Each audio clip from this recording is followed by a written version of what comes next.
Have you ever wanted to be a Disney princess? For many young girls, that is their aspiration. To wear the elegant gowns, find Prince Charming, and live happily ever after seems like a dream come true. Sometimes it happens, and sometimes it doesn't.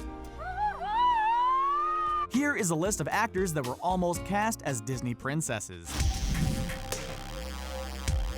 Hit that red subscribe button and join our notification squad to stay current with all of our brand new content. And can you guess which feature film these emojis are hinting at? Be sure to watch the entire video to find out at the end. I am Merida, firstborn descendant of Clan Dunbrog.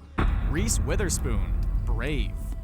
Scottish actress Kelly Macdonald eventually landed the role as Princess Merida in Brave, but not before a few casting challenges. It was entirely appropriate as Macdonald was born and raised in Scotland, where the film takes place. Macdonald only got the role after Reese Witherspoon backed out. Witherspoon was working with a dialect and accent coach, but unfortunately for her, couldn't get it right, so she had to decline the role. She said that mastering the Scottish accent was extremely difficult. Admitting you failed is a hard thing to do, so we should give props to Witherspoon for doing the right thing. Macdonald totally nailed the part and made the movie spectacular. It kind of makes you think why Macdonald wasn't considered before her in the first place. Witherspoon was at first considered because Merida, at her core, is a willful teenager and Reese really knows how to do that. She has youthful qualities and a great body of work that doesn't make it hard to imagine her as Merida. Witherspoon has won Oscar award for her leading role in Walk the Line, released in 2005, where she played Johnny Cash's wife, June Carter Cash. She was nominated for her leading role in Wild in 2014, but didn't win. It's you, isn't it? Just so. Emma Watson, Cinderella. Emma Watson stunned audiences when she played Belle in the live-action Beauty and the Beast, released in 2017. How could she not, though? She has been great in everything she's been in, especially as Hermione Granger in the Harry Potter series. Me, books, and cleverness. Believe it or not, before Beauty and the Beast, she was up for the role as Cinderella in the 2015 live-action remake of the same name. The movie went through a lot of growing pains as actors and directors came and went. Worst of all, someone still needed to fill the role to put on the glass slippers. Variety reported that Watson was among the frontrunners, as well as Gabriella Wilde and Alicia Vikander. As you can remember, the role eventually went to Lily James. However, this wasn't until after Watson turned down the role. Emma decided to turn down the part because she didn't feel as if Cinderella was a suitably empowered role model. Now, this was before she was offered the role as Belle in Beauty and the Beast. In the end, Belle resonated with her principles much better than Cinderella. She stated that Belle remains curious, compassionate, and open-minded. That was the kind of woman she would want to embody as a role model. For those of you who love ad-free viewing and free things, we're excited to announce the Premium Network. The Premium gets you early access to videos from Screen Rant, CBR, The Gamer, and many other great channels. Literally thousands of videos in one place with ad-free browsing. How sweet is that? Sign up for free at The Premium by clicking the link to start binge-watching videos from your favorite channels. Someday I'll be part of your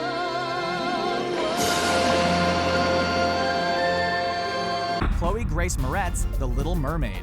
CHLOE Grace Moretz has graced the silver screen multiple times for only being 20 years old. She's most notable for her role as the vigilante hit girl, as well as Isabelle in the 2011 film Hugo. When news was released that Disney would be remaking The Little Mermaid into a live-action film, Moretz was at the top of their list to play the titular character Ariel. Then, as of last year, the actress decided she wanted to take a break from acting for a bit. Not only did she drop out of The Little Mermaid, but also all other projects she had been considering. CHLOE said she backed out of her films because she wants to reassess who she really is and find herself with her roles again.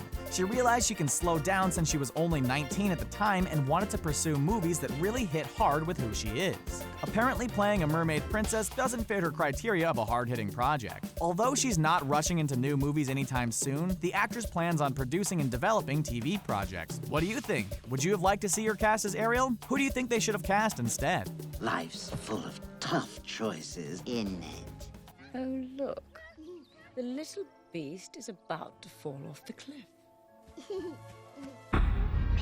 Shiloh Jolie-Pitt, Maleficent. If you've seen Maleficent, released in 2014, you'll of course see Angelina Jolie as the title character and a little blonde girl playing the young Aurora. The little girl in the film is actually Jolie's daughter, Vivienne. However, she wasn't the first one to be considered to play the young version of the Disney princess. According to Angelina, she had first approached her older daughter, Shiloh, to play the role. When she first asked Shiloh about playing Aurora, Shiloh just laughed in her face. Shiloh said she'd be a horned creature. Apparently, that did not sound appealing to her, and it was back to the drawing board to find a young princess. What an awkward situation. The casting of Aurora definitely presented problems, and they had to figure out who to cast. Jolie spoke with Entertainment Weekly about their experiences with having young children on set. Jolie said she and Brad think it's fun for their kids to have cameos and join them on set, but not be actors. That was not their goal at all. Other 3- and 4-year-old actors wouldn't go near her with their horns, eyes, and claws. It had to be a child who wasn't afraid, so it eventually went to her daughter, Vivienne.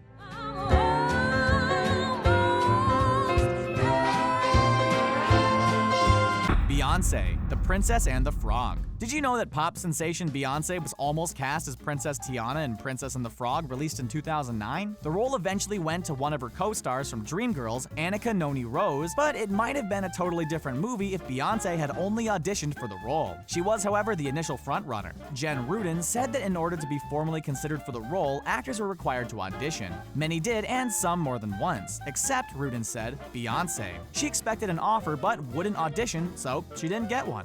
It was as simple as that. And unfortunately, Beyonce never got the chance to be a Disney princess. Even though Beyonce gave up the chance to play Tiana, she went on to voice Queen Tara in the 3D animated film Epic. The Princess and the Frog was a huge breakthrough for Disney as it finally featured the first African-American princess. Now, while it didn't amass as much money at the box office as some other animated movies, it still amassed over $267 million. Epic, however, brought in just $260 million worldwide. Beyonce may have wished she auditioned for Tiana after all. I don't get it. It's $7 million. Tiny difference. Tiny difference. Kristen Stewart, The Huntsman, Winter's War. In 2012, Kristen Stewart landed the lead role in Snow White and the Huntsman. The actress is most notable for her role as Bella Swan in the popular Twilight saga. The Huntsman was met with mixed reviews, and viewers were upset that the original Snow White had turned into a dark and dreary movie. When it was time to film the sequel, The Huntsman, Winter's War, the actress refused to sign on for the project. Oftentimes, what happens behind the scenes in Hollywood is a complete mystery, and that's the case with what happened here. According to her interview with Variety, Stewart had met with the studio to read a few early versions of the script, but none of them were up to par for her, and she seemed disinterested with where the story was going. Even though she declined her role for the movie, the studio still wanted her to appear for a cameo. She declined this offer as well. One thing she did specify about the movie was her relationship with director Rupert Sanders. Sanders was also not reappearing for the sequel. Although she denied this didn't impact her decision in returning, she didn't regret doing it. How does she know? People looking. She's yours. Don't sing. It's okay. Let's just walk. Jennifer Aniston, Enchanted. Disney really wanted Jennifer Aniston to star in the live-action musical Enchanted, released in 2007. It ended up not happening because at the time, Jennifer was looking for some much-needed rest and relaxation after spending the previous decade on the hit television show Friends. These days, it might seem like an odd casting choice, but at the time, she was one of the most sought-after actresses around. She turned down the role of Princess Giselle, and it was given to Amy Adams instead. It was also speculated that an agreement on salary was a reason Aniston passed on the role. The movie ended up making over $340 million at the box office. Do you think Jennifer regrets passing up the opportunity? After Enchanted was released, Adams went on to make some great films, a lot of them being Oscar nominated, while Aniston has gone on to star in mostly comedies. Adams has appeared in some great movies such as The Fighter, Man of Steel, and her recent sci-fi movie Arrival, released in 2016. Enchanted was truly a stepping stone for the actress. Now, if Aniston had been cast as Giselle, it's hard to say whether or not her career would have blossomed into something greater. Finally gonna do it. I'm gonna ask her. Kristin Chenoweth, Tangled. Between playing Maleficent in Disney's The Descendants and Glinda in Wicked on Broadway, Kristin Chenoweth tried her hand at becoming a Disney princess. That princess was none other than Rapunzel for Disney's 2010 release of Tangled. She was actually Disney's first choice for the role, and for good reasons. She's funny, usually has nutty roles, and is performed on Broadway, making her an ideal candidate. Chenoweth also performed in the hit television show Glee from 2009 to 2014. Kristin ended up having to drop out of Tangled for unknown reasons, and Mandy Moore took the role. 2 Two other notable actresses that were up for the role were Reese Witherspoon and Idina Menzel, who ended up getting the role of Elsa in Frozen. There have been mixed feelings as to whether or not Kristin would have been a better choice than Mandy Moore. Some fans would veer towards Chenoweth, while others are happy that Moore got the part. Which side of the argument do you lean towards? No matter the case, Tangled ended up being a big success, grossing over $591 million worldwide, but cost an estimated whopping $260 million. It's the fifth most expensive movie of all time and the most expensive animated film ever made. I want adventure in the great white somewhere. Amanda Seyfried, Beauty and the Beast.